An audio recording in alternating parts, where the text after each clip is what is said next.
Halo guys, apa kabar? Tetap sehat semuanya ya. Kali ini Loka Review akan membandingkan lensa f/e 85mm dengan f/e 50mm, yang mana kedua-duanya untuk kamera mirrorless full frame dari Sony dan sama-sama memiliki focal length sebesar 1,8. Dari kedua lensa, gue akan membantu kalian untuk memilih lensa mana yang lebih cocok untuk keperluan kalian masing-masing. Gue akan membagi perbandingan lensa dalam 6 segmen. Pertama, build quality. Kedua, spesifikasi, autofocus, dan fitur. Ketiga, image quality. Keempat, video quality. 5, untuk harga baru dan second. Keenam, untuk apa lensa ini cocoknya. Kalau yang baru mampir ke channel gue, sebelumnya gue udah pernah mereview lensa ini keduanya. Kalau untuk melihat reviewnya, link video ada di deskripsi di bawah. Kita mulai dari build quality dulu ya, dimulai dari f/e 85mm. Kalau dilihat dari fisik, lensa ini cukup besar untuk ukuran lensa kamera mirrorless. Build quality-nya super, kokoh dan solid. Finishing dari lensa ini cukup rapi dan terlihat sangat premium. Untuk beratnya, gua rasa nggak terlalu berat sih menurut gua, cukup ringan. Untuk bodi lensa sendiri terbuat dari plastik, tapi plastiknya yang premium, hampir nggak kerasa plastiknya. Dan untuk ring fokusnya terbuat dari bahan logam. Kalau untuk lensa 50mm, dilihat dari build quality-nya, kalau dirasain di tangan, nggak terlalu premium. Terasa plastikinya. Untuk bobotnya sendiri, lensa ini sangat ringan. Lebih ringan dari 55mm. Bodi dari lensa ini dari plastik dan untuk ring fokusnya sepertinya berbahan dari logam. Kalau dibandingkan dari segi build quality, Sony f/e 85mm memiliki keunggulan yang lebih baik daripada Sony f/e 50mm. So, skor untuk pertama kalinya 1-0 untuk Sony f/e 85mm. Segmen berikutnya, gua akan ngebahas dari spesifikasi, fitur, dan autofocus kedua lensa ini. Pertama, kita mulai dari 85mm terlebih dahulu. Lensa 85mm memiliki spesifikasi sebagai berikut. Lensa ini memiliki focal length sebesar 85mm, jadi lebih panjang ke depan dibanding 50mm. Bukan lensa maksimal sebesar 1,8. Berdiameter 67mm. Jarak fokus kepada objek sejauh 0,8 meter. Dan memiliki shortcut pada lensa untuk memilih mode autofocus ataupun manual focus. Serta memiliki button pada lensa yang bisa kita atur seenak jidat. Kalau gua, tombol ini gua custom untuk membidik eye autofocus di Sony A7 Mark II. Lensa ini tidak memiliki OSS. Untuk autofokusnya, lensa ini sangat cepat. Nah, sekarang untuk lensa 50mm memiliki spesifikasi sebagai berikut. Lensa ini memiliki focal length sebesar 50mm. Lebih lebar daripada 85mm. Bukan lensa maksimal sebesar 1,8. Berdiameter 49mm. Jarak titik fokus 0,45 kepada objek. Tidak ada OSS pada lensa. Autofokusnya bisa gue bilang cukup lambat. Kalau dari segi spesifikasi, kedua lensa ini kurang lebih sama. Akan tetapi 85mm lebih unggul dari segi fitur, karena ada shortcut untuk autofocus dan manual focus, serta memiliki custom button, maka gue memilih 85mm untuk segi fitur dari kedua lensa ini. So, 2-0 untuk Sony 85mm. Ketiga, untuk image quality. Untuk image quality, gue akan menampilkan beberapa sampel foto dari lensa 85mm. Hasil fotonya sebagai berikut.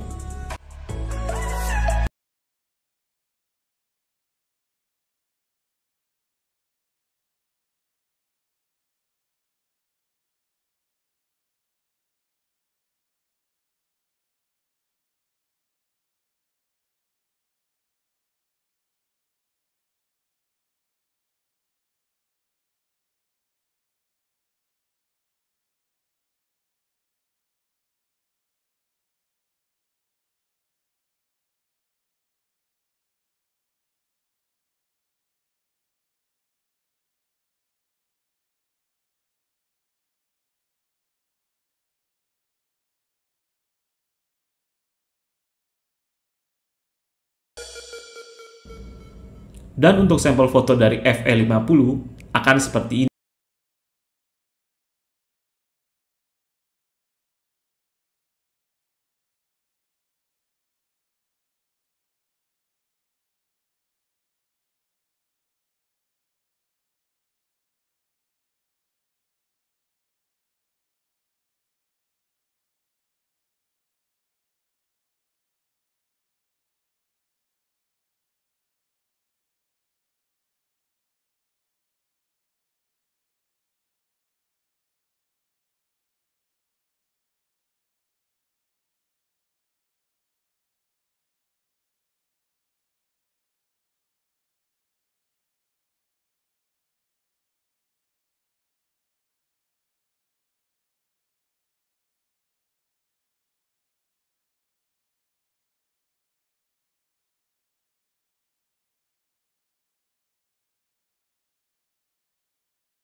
Kedua lensa ini sama baiknya, tapi ada downside yang sangat krusial dari lensa FE50mm, yaitu bunyi pada saat autofocus.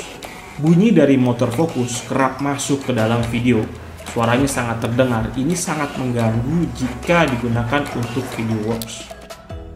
Hasil sementara skor menjadi 4-1 untuk lensa FE85mm. Segmen berikutnya adalah harga lensa. Sony FE85mm harganya pasaran kisaran 5,8 juta hingga 7 juta rupiah di marketplace, dengan harga bekasnya kisaran 4,8 hingga 5,7 juta rupiah tergantung kondisi lensa itu sendiri. Jadi kalau dilihat secara nilai ekonomi, ada penurunan harga sebesar range antara 1 hingga 1,3 juta rupiah. Sedangkan untuk harga Sony FE50mm, harganya di marketplace sebesar 2,8 hingga 3,2 juta rupiah.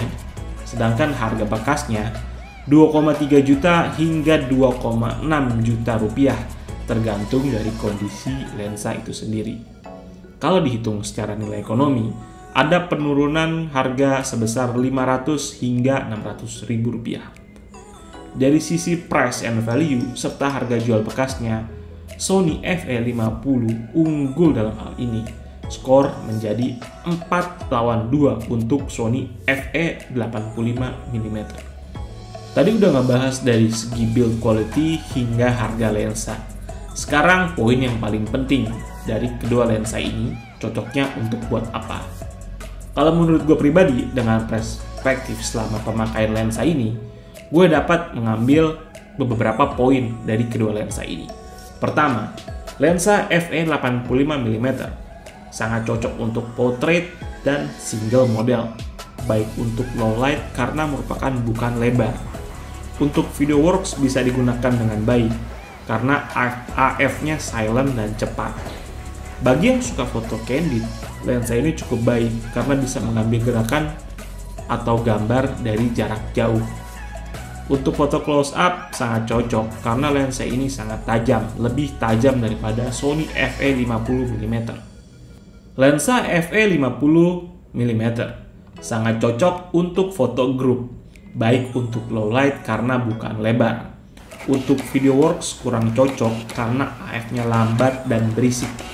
Bagi yang suka foto dengan jarak dekat, FE50mm ini lebih baik daripada FE85. Kenapa? Karena dapat mengambil objek lebih dekat daripada FE85mm. Bagi yang suka street fotografi juga oke. Karena pakai lensa ini cakupannya cukup luas dibandingkan dengan 85mm. Kalau mau tahu review lebih detail untuk kedua lensa, review lengkapnya ada di deskripsi di bawah. Hasil akhir dari lensa 85 versus 50 dengan skor 4-2. Lensa 85 menang 2 poin dari beberapa segmen. Lensa 85mm mengungguli lensa 50mm dari beberapa poin perbandingan di atas. Jadi mana yang lebih baik dari lensa ini? Tentu tergantung dari kebutuhan yang kalian perlukan. Ada baiknya memilih lensa sesuai dengan kebutuhan dan budget yang ada.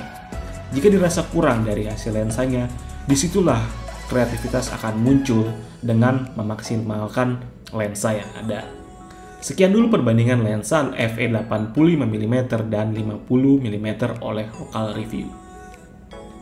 Jika suka dengan video gue, boleh dong minta jempolnya dan subscribe jika berkenan. Jaga kesehatan, cuci tangan, dan rajin berolahraga. Gue Iqbal, Lokal Review, signing out. See ya guys.